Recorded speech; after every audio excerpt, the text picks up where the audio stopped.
Ja, kaj pa vi tukaj? Ja, ni vas bilo v Ljubljani, pa smo prišli kar v Novo mesto. Naj vam bo, kar naprej. Hvala lepa za dobrodošlico. To je vaša hiša? Tako je, dobrodošli pri Andrijaničevih. Najlepša hvala, prav čudovito imate. No, to pa je moja žena Druti. Pozdravljena. Živijo, kako si? Odlično, hvala. Izgleda, da ste kar naprej polno zasedeni.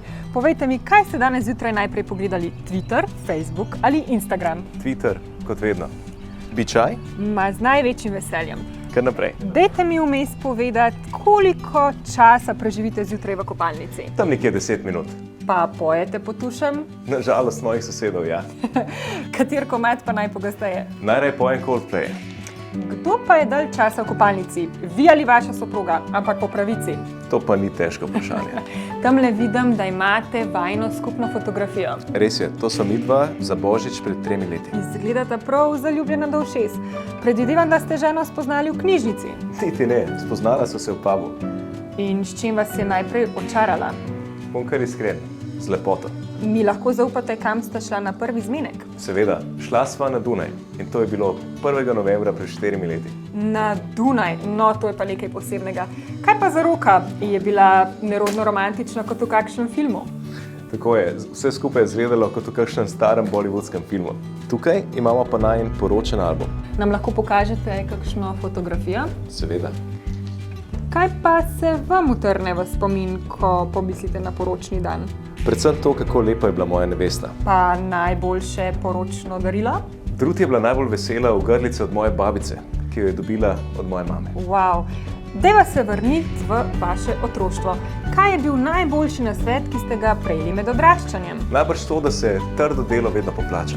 In kaj ste kot otrok sanjali, da boste postali, ko boste odrasli? Sanjal sem, da bom vojak ali pa rokovski zvezdnik. Mimogrede, to je pa moj najljubši kavš na svetu. Torej, tukaj se vedno spočijete, ko pridete nazaj v Novo mesto. Res je, tukaj sem doma. Na uho mi je prišlo, da ste bili v času šolanja resen piflar. Pa vam je kakšen predmet vseeno delal probleme? Ni bilo tako hudo, no, ampak nekaj težav sem pa imel s slovenščino. Najlepša hvala za čaj. Hvala ti. A bova nazdravila? Dejva, čin čin. Čin čin. Tamle vidim neko fotografijo iz šolanja na Oxfordu. Tako je. To je bil začetek akademskega leta v Oxfordu. In kakšni so najlepši spomini nanj? Najraje se spominjam svojih sošolk pa sošolcev, ki so prišli iz celega sveta. To je bilo res noro. Kaj to pomeni, da ste tudi doživeli pravi študentski krst na kampusu? Res je, bil je nepozaben. Tamle na mizi imava pa eno knjigo. Gre za knjigo o Leonu Štuklu, ki jo ravnokar končujem. Kot veste, bil Leon Štukl ne sam zlat slovenski olimpijec, ampak tudi velik Novomeščan. Komaj čakam, da jo preberem.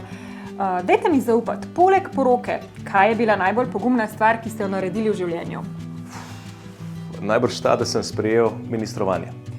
Pa najbolj nespametna? Rekel bi, da to, da se nisem prej poročil.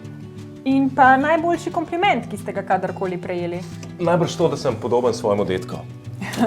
Kaj pa je nekaj, kar ne znate, pa bi radi znali? Vedno sem se hotel naučiti električno kitaro. To še pride. Kaj pa znate in bi presenetili ljudi, da znate? Klavir. Koliko jezikov govorite? Govorim 4 jezike. Tudi grščino in latinščino. Mi znate Tako je. povedati, kaj v latinščini? Nomen est omen. No, to pa je res nekaj posebnega. In kateri je vaš najljubši indijski praznik? Rekel bi, da Diwali. To je njihov praznik luči. In pa zadnja serija, ki ste si jo ogledali z drago? Fauda na Netflixu. Definitivno priporočam. A slučajno kam odhajamo? Tako je, gremo v mesto. Kje pa se nahajamo zdajle? No, zdaj smo pa pred našo staro družinsko domačijo. In v pritličju je bila včasih naša družinska lekarna, iz katere je potem zrasla Krka. In glede na to, da imate tako zelo radi svoj rojstni kraj, kaj vas je prepričalo, da vstopite v slovensko politiko? Predvsem sem vstopil zato, da nekaj naredimo in da končno postanemo najboljši.